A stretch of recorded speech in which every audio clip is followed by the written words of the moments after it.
Hey everyone, this is Gary. I thought my voice was getting better, but today it actually got a lot worse. So with that, here's another Encore episode. Adolf Hitler single-handedly started the Second World War. While the Allies were desperately trying to end the Third Reich and Hitler personally, they weren't the only ones trying to bring Hitler's reign to an end. Inside Nazi Germany, a small but committed group sought to remove Hitler from power, and they finally took action in July of 1944. Learn more about Operation Valkyrie and the plot to assassinate Adolf Hitler on this episode of Everything Everywhere Daily.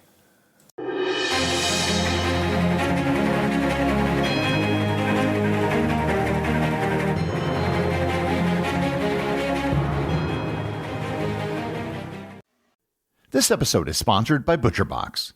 If you've been listening to this podcast long enough, you know I like to share some of the creations I've made with my ButcherBox shipments. Today I want to tell you about my latest creation, meat muffins. I take a package of ButcherBox ground beef and mix it with shredded cheese. I then put it in a cupcake tin, filling it about 3/4 of the way full, and then on top I'll pour a scrambled egg mix. I put it in my air fryer for about 13 minutes at 390 degrees, and the result is ground beef muffins. Quick and easy to make, and you can put them in the fridge for later.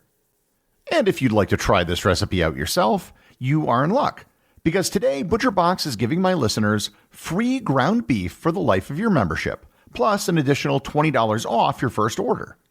Use my link, butcherbox.com/everywhere, and use code everywhere to get free ground beef for life, plus $20 off your first box. That's butcherbox.com/everywhere, code everywhere. This episode is sponsored by Heaven Hill Bottled and Bond Bourbon. I recently had the chance to try Heaven Hill Bottled and Bond, and I can attest to its exceptional aromas with hints of caramel and vanilla intertwining with its oakiness, which provide a well-rounded flavor profile. Taking a sip is akin to experiencing a piece of bourbon history firsthand. Heaven Hill Distillery may be America's most quintessential bourbon distillery. Established in 1935 after the end of Prohibition, the distillery was established by the Shapiro family and has remained a family-owned distillery to this day. In 1897, Congress passed the Bottled in Bond Act, which set forth strict rules for any bourbon labeled bottled in bond. Heaven Hill Bottled in Bond Bourbon goes beyond the stringent requirements of the law by aging its bourbon for 7 years, not 4. The end result is a gold medal-winning bourbon that truly stands out. Available nationally, look for a bottle at your local store. Heaven Hill Bottled in Bond. Heaven Hill reminds you, think wisely, drink wisely.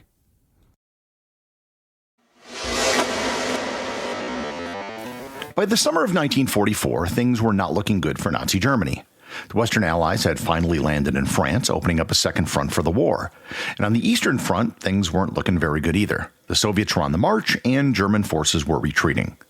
While Hitler managed to lay all the blame for Germany's problems on the feet of his many generals, those in the know realized the problem was not with Germany's generals, the problem was with Hitler himself.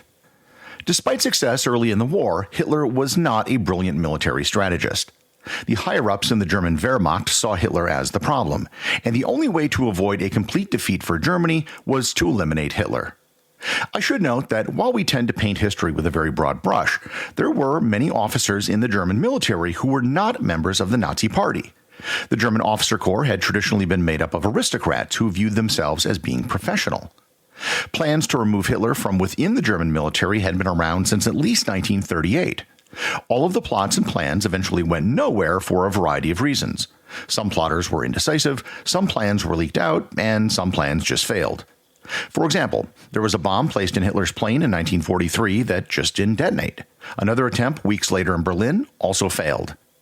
Just finding other conspirators was difficult, given the pervasive presence of the Gestapo and the SS. By 1944, a new plot to eliminate Hitler started coalescing. The plotters in the new plan were united only in their desire to see Hitler gone. They all had different visions for Germany after the war, but regardless of what they wanted for Germany, step one was removing Hitler. The general consensus was that with Hitler gone, it would be possible to negotiate with the Allies, hopefully to preserve their pre-1939 boundaries and avoid the punishing reparations which were handed down after the First World War. The initial organizers of the plot were Major General Henning von Tresckow and General Friedrich Olbricht. Field Marshal Erwin von Witzelben was also part of the plot. But in August of 1943, Tresckow met a young lieutenant colonel by the name of Klaus von Stauffenberg. Stauffenberg had been severely wounded in Tunisia in April of 1943 when his car was strafed by a British fighter plane. He lost his left eye, right hand, and 2 fingers on his left hand. Stauffenberg was a German nationalist and a Catholic. He had very ambivalent views of Hitler. He supported the nationalistic part of Hitler's program, but abhorred the treatment of Jews and other minority groups. Eventually, he came to the conclusion that eliminating Hitler was for the greater good, that if Hitler were killed, millions would be saved. The conspirators faced a problem. First, they had to kill Hitler. Capturing him and putting him on trial was not an option. Members of the SS took a personal vow of loyalty to Hitler, and the only thing which could break that vow was Hitler's death. So long as Hitler was alive, they would face active resistance from within Germany. The next problem was that killing Hitler wasn't sufficient. So, let's say you assassinate Hitler. Then what? How do you take control of the German government in that vacuum that Hitler's death would create? Thankfully, the answer to that question was provided by Hitler himself.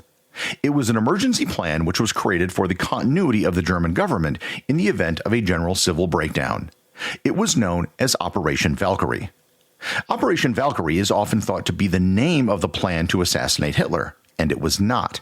It was the name of the plan which would be implemented after the assassination of Hitler. Operation Valkyrie would be implemented by the German Reserve Army, which was their equivalent of the National Guard. The Reserve Army would assume control in all the various localities after the plotters announced that the Nazi Party had killed Hitler in an attempted coup. This was the mechanism that they would use to claim control of the country once Hitler was dead. Then the question was, how exactly do you kill Hitler? There had been other plots that had been exposed, so by 1944 Hitler no longer appeared in public. A sniper taking him out at a public appearance wasn't an option. Poisoning him also wasn't an option because all of his food was prepared specially for him and he had a food taster. This led the conspirators to conclude that the best option to kill Hitler would be a bomb. The plan developed by Tresckow and Stauffenberg was to plant a bomb at a meeting that was to be held at a venue called the Wolf's Lair. The Wolf's Lair was Hitler's military headquarters located in what was then East Prussia. Today, the location is in the Polish town of Kędzin. There were several reasons why the Wolf's Lair was selected. The first was that it could be assured that Hitler would be there. Hitler often changed his plans at the last minute, but he regularly held briefings in a reinforced bunker at the Wolf's Lair. The other reason was the bunker itself, where the meetings were held. The bunker was an ideal place for a bomb. It was heavily fortified with no windows and only one reinforced door. The blast wave from a bomb would be contained in the bunker, amplifying its damage. On July 1, 1944, Stauffenberg was appointed Chief of Staff to General Friedrich Fromm, the head of the German Reserve Army, the man who would have the authority to initiate Operation Valkyrie. This position gave Stauffenberg access to the briefings with Hitler at the Wolf's Lair. As such, Stauffenberg decided that he would deliver the bomb himself so he could be sure it was done properly. The plan was for Stauffenberg to have 2 explosives in a satchel which he would bring to a briefing in the bunker. He would get the satchel as close to Hitler as possible, then excuse himself, step out of the bunker, and it would blow up, killing everyone inside. In theory, this plan would have worked. It was decided to enact the plan on July 20th, 1944, when both Himmler and Göring would be in attendance. Stauffenberg would be presenting a status report on the Reserve Army. At 11 a.m., Stauffenberg arrived at the Wolf's Lair along with 2 of his conspirators, Major General Helmuth Steiff and First Lieutenant Werner von Haeften. At 11:35, Stauffenberg excused himself to change his shirt, when he armed only one of the explosives with the aid of First Lieutenant Haeften. This was the first thing to go wrong. They were supposed to arm 2 explosives, not 1. Then at 12:37 p.m., Stauffenberg enters the briefing room and meets Hitler. However, it wasn't in the bunker. Due to extremely warm weather, the meeting was moved to an above-ground wooden building with windows and a breeze. This was the second major deviation from the plan. Stauffenberg placed his satchel with the bomb close to Hitler underneath the table. His excuse for getting close to Hitler is that his hearing was damaged due to his injuries. At 12:40, Stauffenberg excused himself to make an important phone call minutes before the bomb was scheduled to detonate. However, as soon as he left the room, the satchel with the bomb was moved to the other end of the table from where Hitler was standing. And this was the third major deviation from the plan. At 12:42 p.m., the bomb inside the satchel exploded.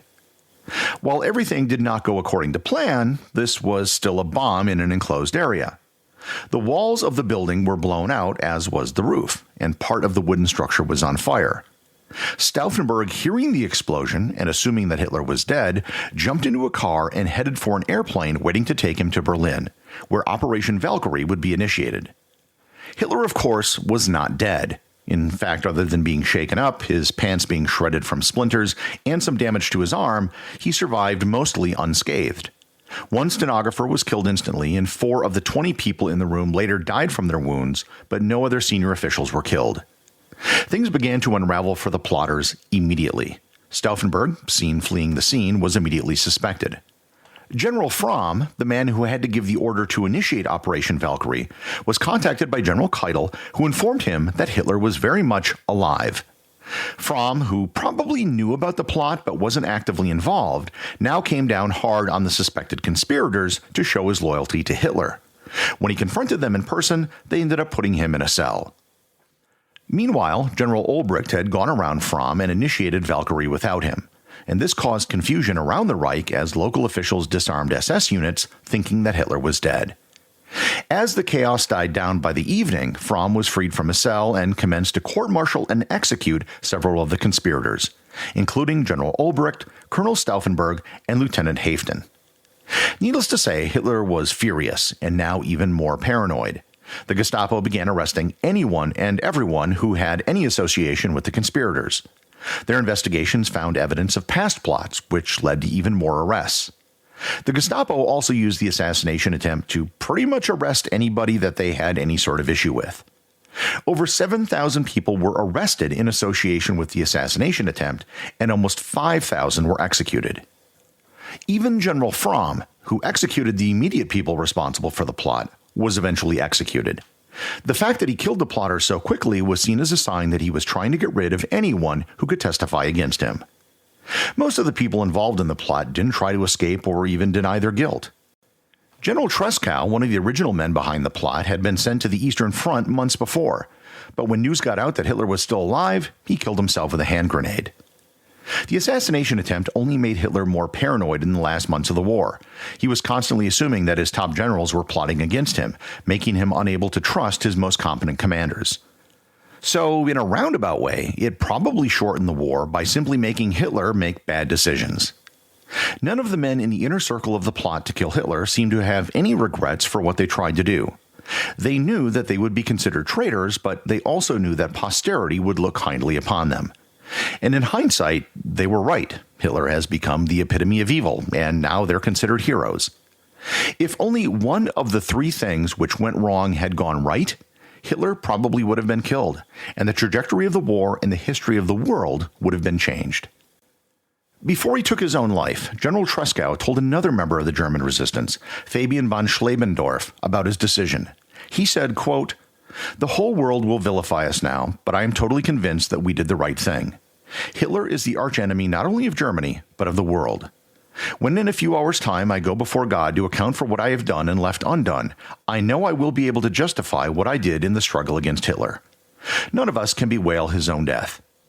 A human being's moral integrity begins when he is prepared to sacrifice his life for his convictions." The executive producer of Everything Everywhere Daily is Charles Daniel. The associate producers are Benji Long and Cameron Kieffer. I want to give a big shout out to everyone who supports the show over on Patreon, including the show's producers. Your support helps me put out a show every single day. And also, Patreon is currently the only place where Everything Everywhere Daily merchandise is available to the top tier of supporters. If you'd like to talk to other listeners of the show and members of the Completionist Club, you can join the Everything Everywhere Daily Facebook group or Discord server. Links to everything are in the show notes.